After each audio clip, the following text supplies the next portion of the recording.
വണ്ടി കിട്ടിയാൽ വരാമെന്ന് പറഞ്ഞല്ലോ.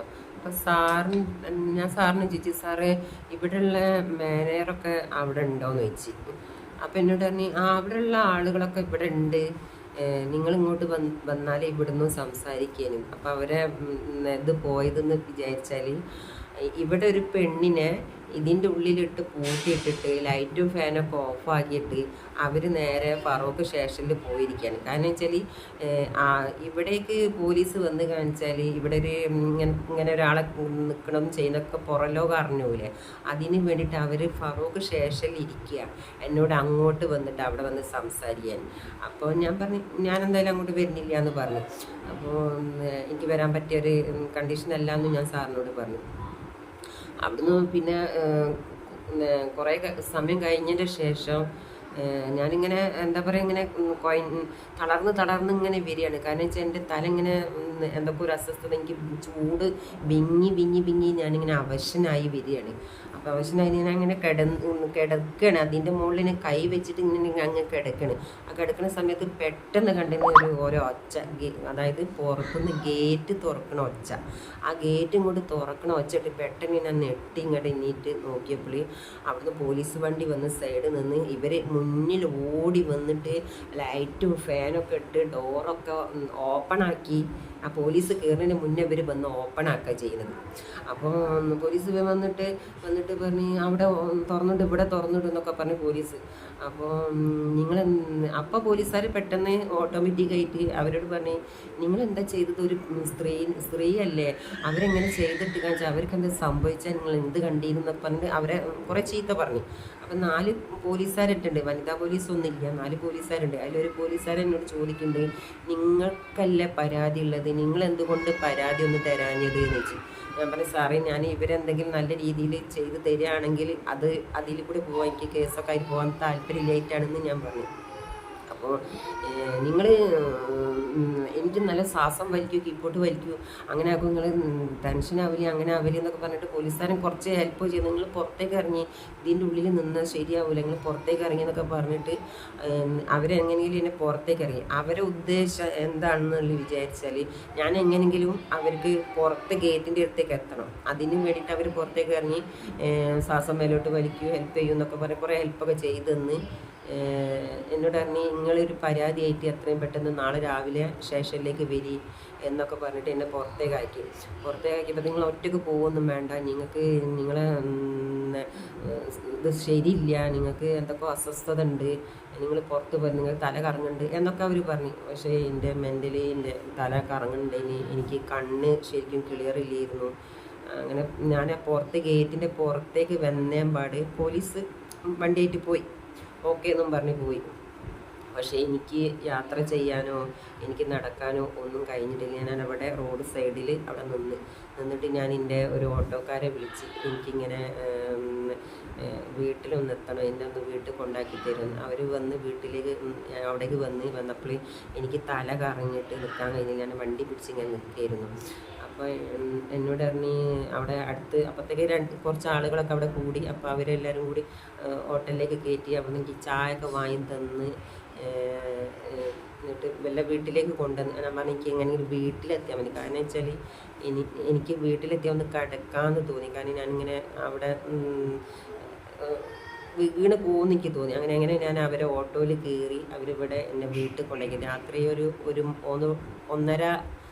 1 മണിയൊക്കെ ആയിട്ടുണ്ടാവും ഞാൻ വീട്ടിലെത്തുന്ന സമയത്ത്. ആ വീട്ടിലെത്തുന്ന സമയത്ത് +1 പഠിക്കുന്ന മോളും 8ാം ക്ലാസ് പഠിക്കുന്ന മോനും മാത്രമേ ഉണ്ടായിരുന്നുള്ളൂ.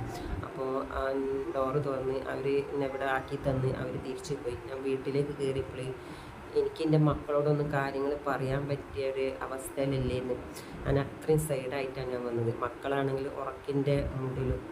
അപ്പോൾ അവർ കിടന്ന് ഞാനിങ്ങനെ ഇരുന്നപ്പോൾ എനിക്ക് കുറച്ച് കഴിഞ്ഞപ്പോൾ എനിക്കിങ്ങനെ എൻ്റെ തല ഇങ്ങനെ വണ്ണം വെച്ച് വരുന്ന മാതിരി എനിക്ക് തോന്നി.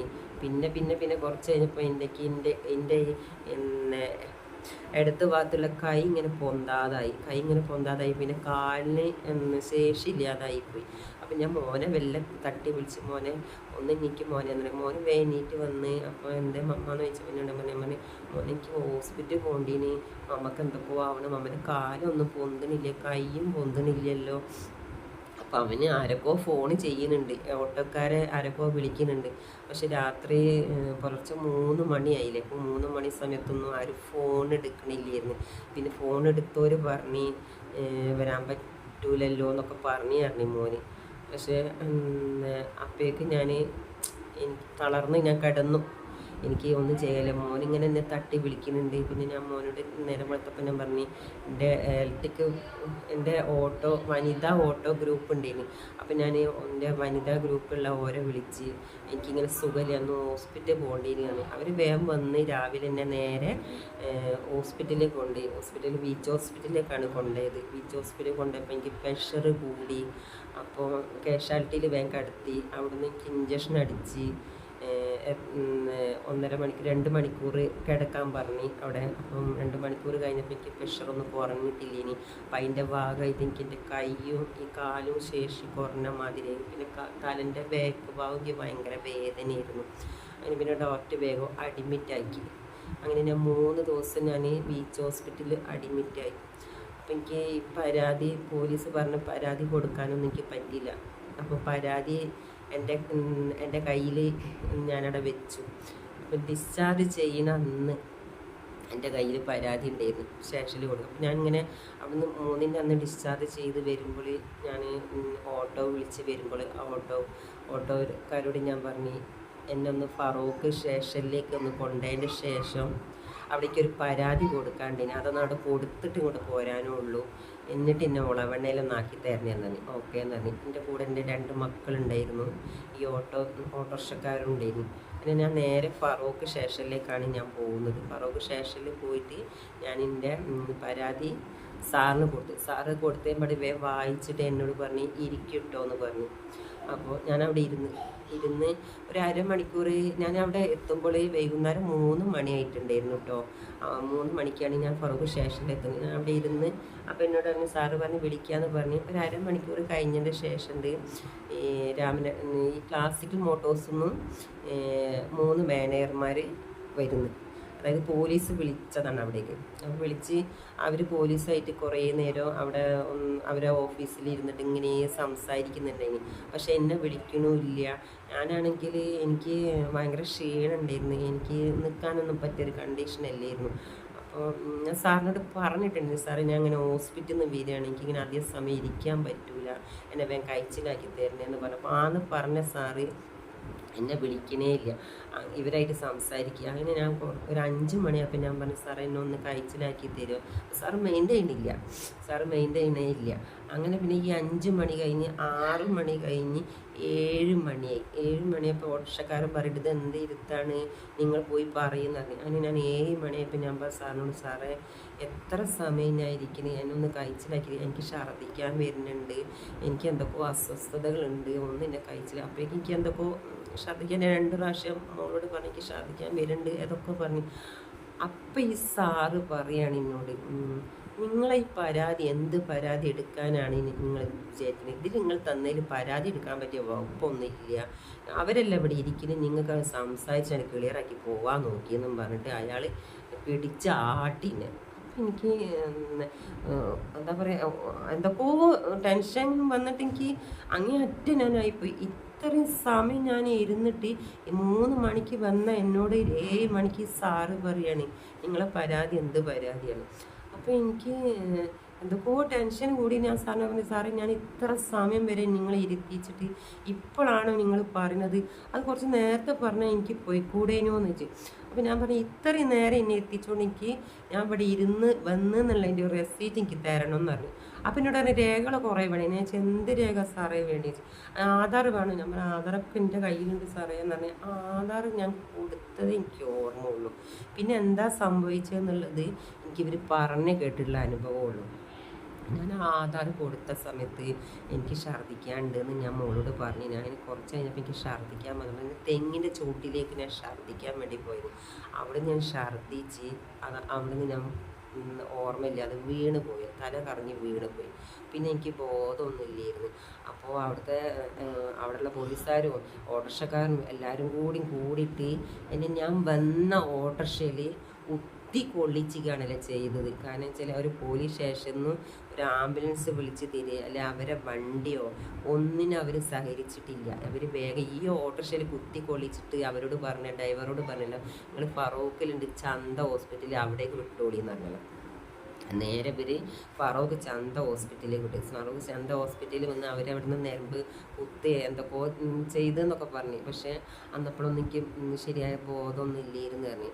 അപ്പോൾ അവിടുന്ന് ഡോക്ടർ നോക്കിയപ്പം വേഗം പറഞ്ഞല്ലോ, നിങ്ങൾ മെഡിക്കലിലേക്ക് റെഫർ ചെയ്ത്. അവർ വേഗം മെഡിക്കലിലേക്ക് റെഫർ ചെയ്ത് അവിടുന്ന് അവരെ ആംബുലൻസിൽ വിളിച്ചിട്ട് അവിടെയുള്ള സിസ്റ്റർ അതിൽ കയറിയിരുന്ന് നേരെ മെഡിക്കൽ കോളേജിലേക്ക് റെഫർ ചെയ്ത് പോയി. ആ പോണ സമയത്ത് രാമനാട്ടുകാർ അവിടെ എത്തിയപ്പോൾ എന്തോ ആംബുലൻസ് എന്തോ കംപ്ലൈൻ്റ് ആയി. അവർ വേറെ റെഫർ ചെയ്തു.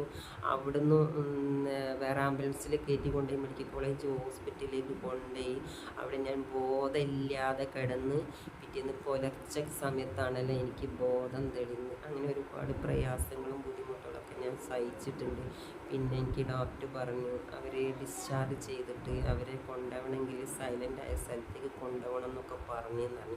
അങ്ങനെ എന്നെ ചെറുപ്പം മുതലേ അറിയുന്ന ഒരു ആളുണ്ട്. അവർ ഇന്ന് ഹോസ്പിറ്റലിൽ എനിക്ക് വേണ്ട എല്ലാ കാര്യങ്ങളും ചെയ്തു തന്നത്. അവരിന്ന് ഹോസ്പിറ്റലിൽ വന്ന് മക്കളെ വിളിച്ചത് അവരായിരുന്നു. അപ്പോൾ അവർ നേരെ ഡിസ്ചാർജ് ചെയ്തിട്ട് അവരെ വീട്ടിലേക്കാണ് എന്നെ കൊണ്ടുപോയത്. അവിടെ ഞാൻ ഒരാഴ്ച പോലെ അവരെ വീട്ടിൽ ഞാൻ നിന്ന്. എനിക്ക് അത് കഴിഞ്ഞതിന് ശേഷമാണ് ഞാൻ എൻ്റെ വീട്ടിലേക്ക് വന്ന്. എനിക്ക് ഒരുപാട് പ്രയാസങ്ങളും ഒരുപാട് പ്രശ്നങ്ങളുണ്ട്, ഒരുപാട് കാര്യങ്ങളുണ്ട്. അപ്പോൾ ജനങ്ങളെ ഇതൊന്നും എനിക്ക് അറിയിക്കാനോ ചെയ്യാനോ ഒന്നും എനിക്ക് പറ്റിയിട്ടില്ല. അതുകൊണ്ട് ഇപ്പോഴും എനിക്കിങ്ങനെ യാത്ര ചെയ്യാനൊക്കെ ചെറിയ പ്രയാസങ്ങളുണ്ട്. ഞാൻ വീട്ടിൽ റൂമിലിരുന്നിട്ടാണ് ഞാൻ ജനങ്ങളെ അറിയാൻ വേണ്ടിയിട്ടാണ് ഞാൻ പറഞ്ഞത്. എനിക്ക് ഒരുപാട് നഷ്ടക്കാരുണ്ട്, ബില്ല് നഷ്ടങ്ങൾ വന്നിട്ടുണ്ട്, മീറ്റർ കത്തിപ്പോയിട്ടുണ്ട്, ചാർജ് ചെയ്യുന്നതിൽ ഒരുപാട് നഷ്ടങ്ങൾ എനിക്ക് വന്നിട്ടുണ്ട്. ഇനി ഇങ്ങനെ ഒരു പെണ്ണിനും ഇങ്ങനെ ഒരു അവസ്ഥ ഉണ്ടാവരുത്.